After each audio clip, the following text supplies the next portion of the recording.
17-7을 한번 보실까요? 이게 뭐 큰 깊은 의미가 있지 않고 사연을 말하는 거니까 한번 읽으면 무슨 뜻인지 금방 아십니다. 849페이지 한번 읽어보시죠. 황룡 해남 스님이 처음에 초원 자명 스님을 만나 그 말을 들어보니 그 논의가 대부분 전체 선문을 낮추고 깎아내리는 것으로서 일일이 예로 들어 삿된 견해라고 규정하는 것마다 모두 늑담 해징 스님이 비밀리에 전한 뜻이었다. 이에 기가 막혀 방으로 돌아갔다. 석상 초원 스님 혹은 초원 자명 스님이라는 이분이 바로 황룡파를 일으키고 양기파를 일으킨 독한 스승입니다. 어떻게 하면 독한 스승이 되는가 가만히 생각해 보면 적어도 초원 스님은 박살내기를 잘했습니다. 예, 그러니까 임재중은 그래서 성공한 거고요. 성공한 거고. 근데 이제 이 소위 말하는 이 초원 자명 스님이 위대한 양기파와 황룡파를 일으킨 두 파의 종조라고요. 비조라고. 근데 그 황룡파의 종조인 해남 스님이 거기서 이제 공부를 하러 갔을 때 이 말입니다. 이분은 워낙 이미 공부가 다 돼 있어서요. 다 돼 있어서 자기 스승이 늑담회징 여기 있죠. 늑담회징 운문종의 스님이었는데 이미 반분좌 이 말이 뭔지 알죠? 설법의 자리를 반을 쪼개서 함께 설교를 하는 입장이었어요. 그러니까 이 교단을 늑담회징 스님의 교단을 함께 끌어가는 지도자였단 말입니다. 그런데 이제 이분이 어디를 하다가 운봉 문열 스님이라는 스님을 만나요. 근데 이제 막 둘이 서로 법을 나누는 친구였습니다. 친구라서 우리 스님이 이런 말하고 나도 이런 말하고 우리가 쿵짝이 잘 맞아서 늑담 스님하고 나하고 사이에는 이런 스승이지만 동료인 관계로 이렇게 살고 있다. 이런 얘기들이 오갔겠죠. 그러니까 운봉 스님이 자네 당신의 스승인 늑담 스님은 하고 있는 말이 다 죽어있는 말들이라서 비유를 하자면 이거 들어보세요. 중국의 이제 수은과 금속들을 잘 가공을 하면 일종의 신선이 되는 선단을 만들 수가 있어요. 수은도 써요. 수은도 쓰고 금속도 쓰고 그래서 이 소위 용광로의 일종의 중국 고대의 화학식입니다. 이걸 열심히 이제 이 용광로에 들어가고 9번씩 이걸 굴려서 이렇게 연단을 하고 나면 사람이 이것을 먹으면 신선이 되고 8번을 재련을 하면 열흘 만에 신선이 되고 9번을 재련하면 3일 만에 신선이 돼요. 이렇게 이제 선단을 만드는 기술이 있었습니다. 근데 성공을 한 경우는 있었을 건데 우리는 몰라요. 왜냐하면 신선이 돼서 날아가 버렸기 때문에 우리한테 돌아오지 않았어. 돌아올 일이 있겠어요, 이 세상에? 그러고 이제 거의 우리의 기록에 남는 건 실패한 케이스입니다. 그래서 역대 제왕들이 이게 비쌌거든요. 역대 제왕들이 9번씩 단련한 선단을 먹고 수은 중독으로 실제 기록에 부자들, 귀족들, 왕들이 이 선단을 먹고 죽은 사람이 많습니다. 이제 수은 중독으로. 근데 어찌됐든 사람한테 쓰면 신선이 되고 무쇠 덩어리에 얘를 한 방울 똑 떨구면 황금이 되는 거예요. 황금이 돼. 그런데 참선을 한다는 것은 이 우리 중생이라는 이 존재를 들들들 볶아서 쉽게 말해서 들들들 볶아서 이제 나도 없고 대상도 없는 자리에 뭐라도 붙여놓고 이게 중요한 거잖아요. 나도 없고 대상도 없는 자리에 몰아붙여놓고 뺨을 한번 때리든 눈을 찌르든 요 선단을 한 방울 똑 떨굴 때 마지막으로 금빛 찬란한 부처가 된다. 이렇게 이제 묘사를 하면서 그것이 우리 불교고 참선인데 자네 스승은 보기에는 멋지다. 내놓는 걸 보니 살아 움직이는 수은 보셨잖아요. 수은을 이렇게 놓으면 정말 아름답게 굴러다닙니다. 보기는 아름답지만 생사라는 용광로 속에 넣어봐라. 금방 기화되고 금방 날아가 버리고 흔적도 없다. 네 스승의 법이 그렇다. 그래가지고 이제 운봉 문열 스님이 이 스님을 이제 득담스님을 욕을 합니다. 그러니까 자기 스승을 얘기니까 목침을 들어서 던져요. 던지니까 원래 스님들은 이 정도는 예사였을 겁니다.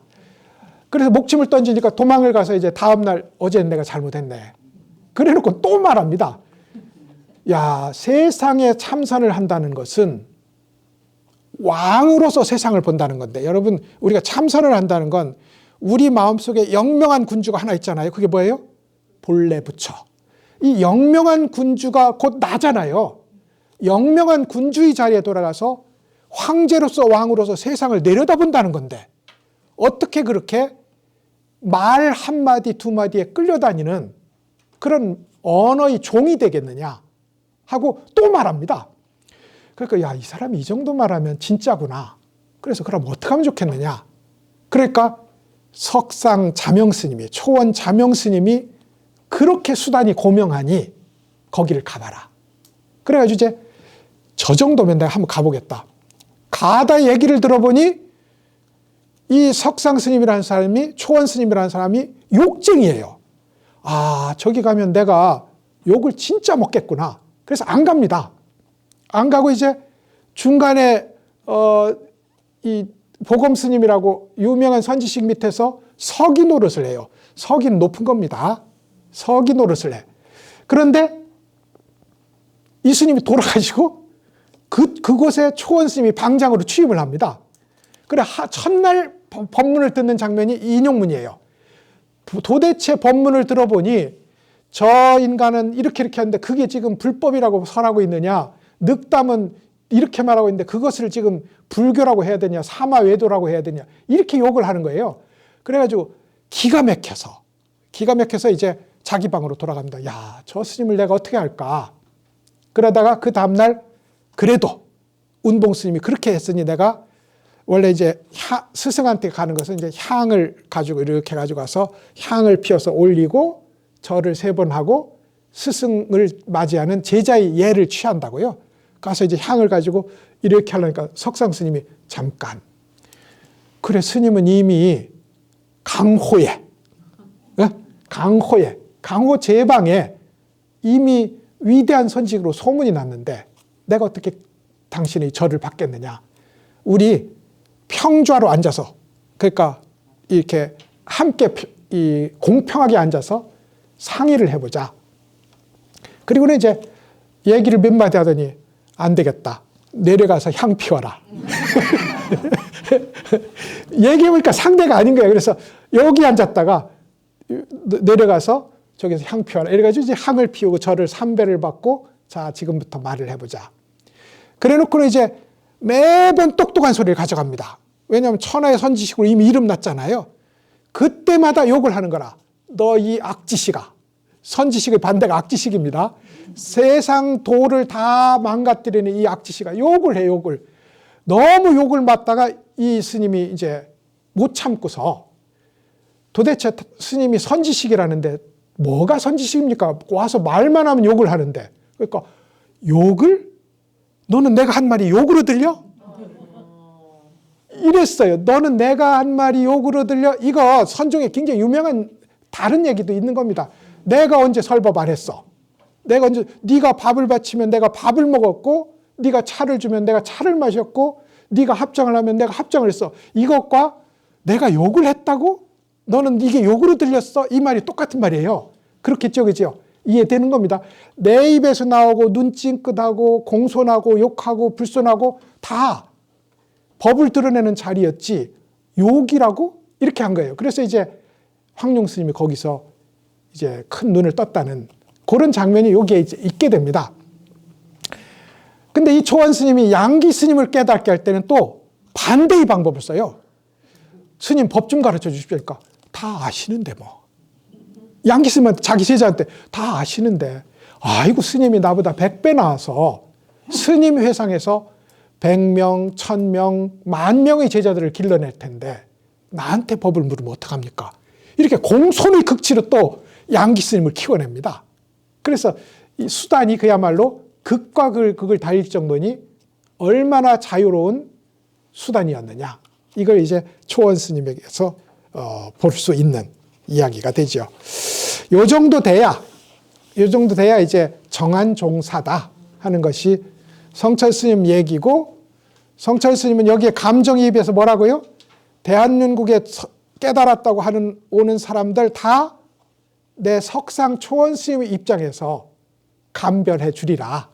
이런 거죠. 깨달았다고 말하는데 다 그것은 실제로는 사마 외도의 설일 뿐이다. 왜?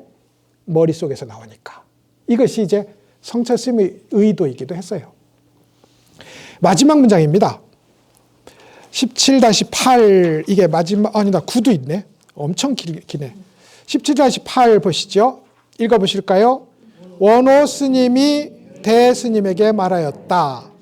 몇 사람이 그대와 같은 차원에 도달할 수 있겠는가?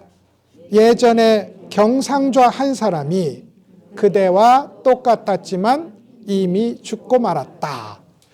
예, 원호 삼부자 혹은 대삼부자라고 부르잖아요. 그럼 오조법연, 원호극근, 대종고. 이건 어떻게 봐도 중국 임재종의 역사에서 마지막의 최고 봉우리였다.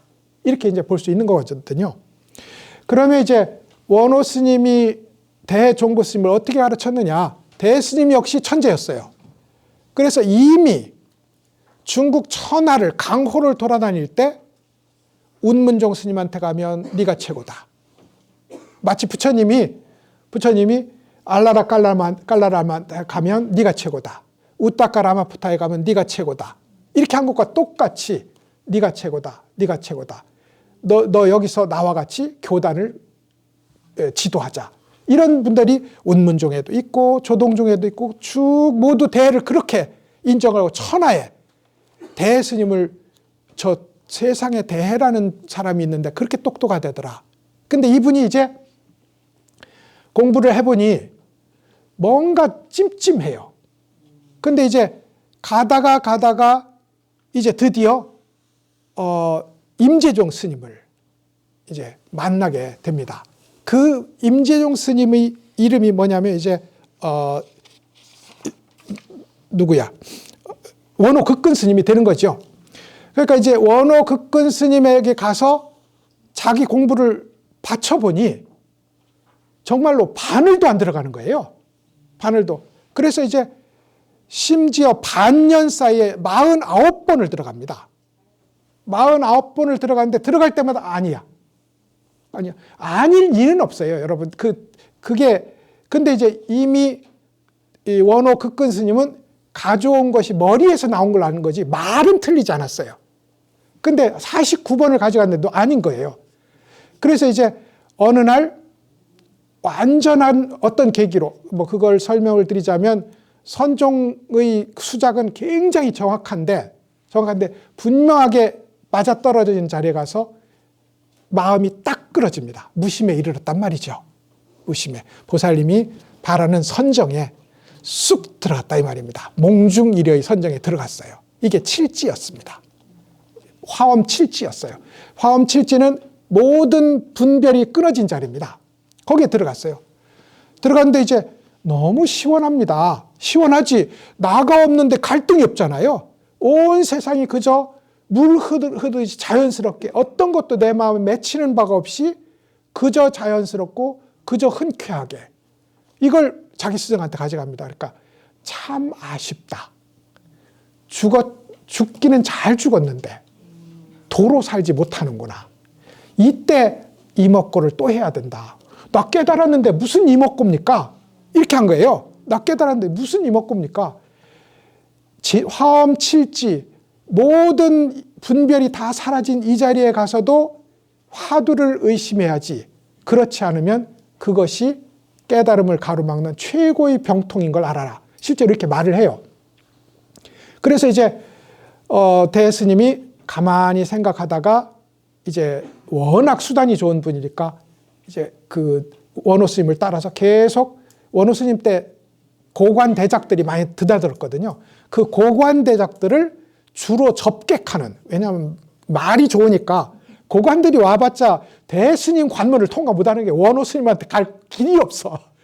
그러니까 이제 그 주로 접대하는. 근데 이제 원호 스님이 거기서 이렇게 법문을 하는데 대스님이 그 유명한 얘기입니다. 밥을 먹으려고 수저를 들었는데 무심에 들어가서 수저를 입에 넣는 걸 까먹은 거예요. 그리고 이렇게 있는 거야. 그러니까 원호 스님 있다가 참 내 제자 황양목이라는 나무는 10년 뒤면 더 작아져 있고 20년 뒤면 더 작아져 있는 나무가 있어요. 내 제자는 황양목 같은 참선을 한답니다. 라고 이제 안타깝기도 하고 그리고 기대하고 있는 그런 발언을 해요. 그러다가 이제 어느 날 그야말로 이 완전한 재화 같은 자리에서 불길이 확 일어나는 새로 일어나는 자리를 발견합니다. 그 새로 일어나는 현장에 원호 스님이 이 말을 합니다. 이 말을 해요.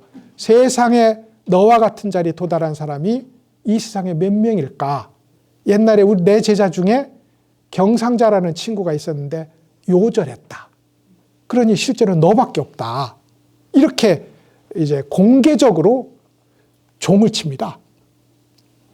대중을 모아요. 종을 쳐놓고는 이 대해라는 이 사람이 깨달은 것이 나와 꼭 동일하다. 그러니까 이제 여러 사람이 쳐들어가서 여러 사람이 점검을 하고 네가 뭘 알았는데 우리 스님한테 칭찬을 받냐. 그런데 다 판판이 그야말로 비유하자면 옥구슬이 쟁반을 굴러가듯이 누구도 막을 수 없게 그렇게 오는 대로 상대를 해줬다는 겁니다.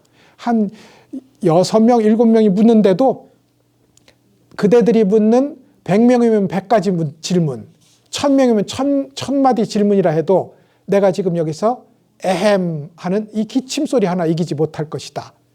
그런 이제 거침없는 법문으로 이제 천하를 차지하게 되는 그런 이제 대스님의 얘기가 여기부터 시작된다고요. 그래서 이제 어마어마한 흥미로운 얘기였고요. 자, 이렇게 해서 이제 17-9까지는 안 해도 될 것 같고, 원호 스님 때 이제 대스님을 이렇게 가르치고 나서 원호 스님의 법문에서 이렇게 얘기합니다. 나는 대종고가 있어서 내 형제들이 그러니까 이제 형제들이 삼형제가 있었잖아요.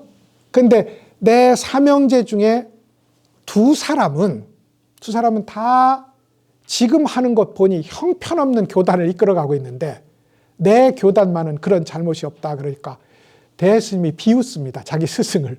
아니 스님, 내 교단은 아무 잘못 없다고 하는 순간 벌써 우열이 생기고 스님이 말하는 그것에 또 이런저런 사고를 붙이는 이런저런 생각을 붙이고 말을 붙이는 그룹이 나타날 텐데 뭘 그렇게 자부하십니까? 역시 이제 우리말로 바꾸면 50보 100보입니다 하고 자기 스승을 꾹 눌러요. 그러니까 대스님이 얼마나 강력했으면 자기 스승을 눌렀고 드디어 벼감독을 불태우잖아요. 자기 스승, 전 중국 불교사에서 가장 뛰어난 명저의 하나가 벼감독이라고요. 근데 그 자기 스승의 벼감독을 스님 이걸 태워버립니다. 태워버려서 나중에 복간을 합니다. 책을 태웠다는 얘기가 아니고 목각을 태웠어요. 그러니까 이제 그 정도로 이 소위 도달한 경지가 확고했고 자기 스승의 가르침이 옳기는 하지만 벼감독의 이 멋진 구절 때문에 말에 끌려다니면서 실제로 소박하게 지금 이 자리에 나타난 부처를 접대하지 못하는 일이 있겠다. 그래서 자기 스승의 명절을 불태워서 아주 뒤에 그거 복원한다고 애먹었다고요. 애먹었다고. 그런 일도 이제 일어나는 것이 소위 선지식의 정한종색에서 일어나는 그런 일들이었다 싶습니다.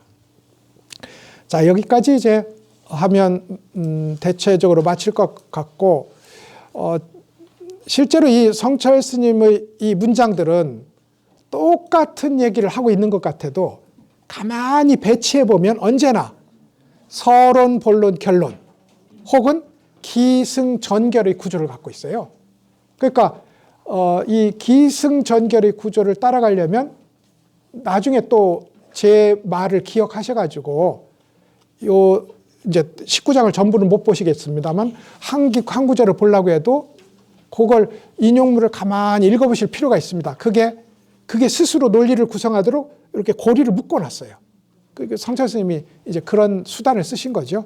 그래서 제가 인용문 가지고서 이렇게 이야기를 했습니다. 제일 마지막은 정한종사의 핵심이 어디에 있느냐? 말로 설명드릴 수 있습니다. 밀가루에 기름이 들어가면 무슨 수를 써서도 기름을 빼낼 수가 없다. 우리가 채식을 하는데 돼지 기름 한 방울이 들어갔다면 얘는 육식이 될 수밖에 없다. 그렇겠죠. 어떤 기술로도 이걸 못 빼낸다. 밀가루에 기름이 한 방울 들어가면. 그런 의미에서 우리가 이먹고라는 곳에 혹은 벼감록을 보는 곳에 아하 이 뜻이구나. 내가 알겠어. 라는 아하 내가 알겠어 하는 이 작용이 들어가면 이미 밀가루 돼지기름 들어간 밀가루와 같아서 속인들이야 맛있게 먹겠지만 참선 공부하는 사람은 이걸 먹으면 육식계율을 어기는 거다. 육식계율을 어기는 거다. 육식계율 말하니까 5분 남아서 더 말하는 겁니다.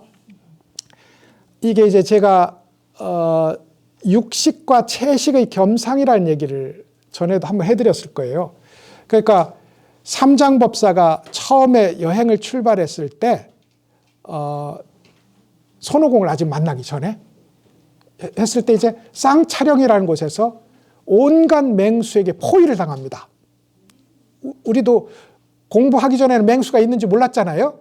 공부를 하고 참선을 한다고 보니 어마어마한 잡념이 그냥 수미산처럼 몰려오잖아요. 이게 온갖 맹수입니다.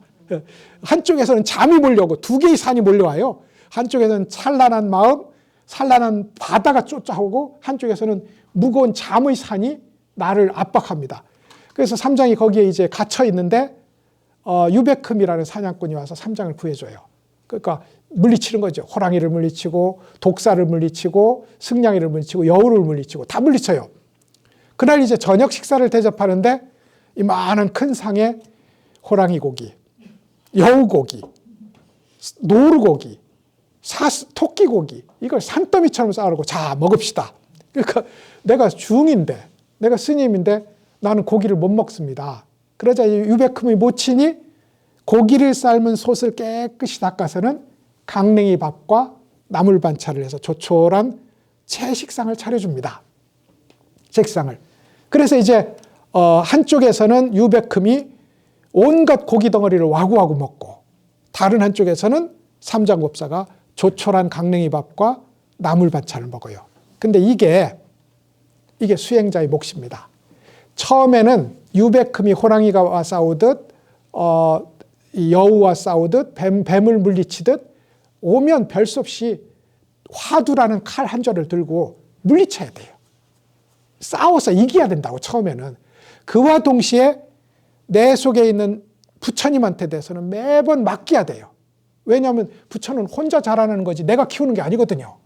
내가 키우는 게. 그래서 이제 부처는 저절로 자라게 돼 있다고요. 마치 강냉이가 저절로 자라듯이 나물이 저절로 자라듯이.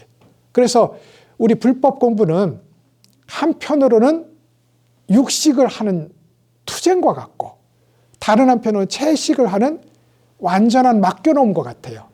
처음에 공부하면 싸우는 일이 주인 것 같고 공부를 점점 하면 맡겨놓는 일이 주인이라는 걸 압니다. 그렇지만 한참 오래까지는 이 두 싸움을 계속해야 된다. 성철 스님이 8지, 9지, 10지 등각에 이르러도 화두를 놓으면 안 된다. 고기 조금 먹어라 이 말입니다. 고기를 먹고 노력해야 된다 이 말이에요. 그렇지만 점점점 채식의 비중이 높아가겠죠. 그래서 완전히 맡겨놓는 자리, 완전히 채식으로 가는 자리, 정신적, 그게 이제 부처의 자리다. 이렇게 얘기를 하는 것 같고, 그런데 이제 여기서도 아직 육식 기운이 남아있어요. 돼지 기름이 한 방울 남아있어. 그럼 아직은 공부가 남아있다는 뜻이니 이것을 없어질 때까지는 공부를 멈추면 안 된다. 이게 이제 마지막 구절이겠습니다. 자, 이래서 이제 우리 17장을 마쳤고, 다음 18장, 19장은 뭐 하루하루 이틀에 걸쳐서 마칠 수 있도록 준비하겠습니다. 강의 들으신다고 수고 많으셨습니다.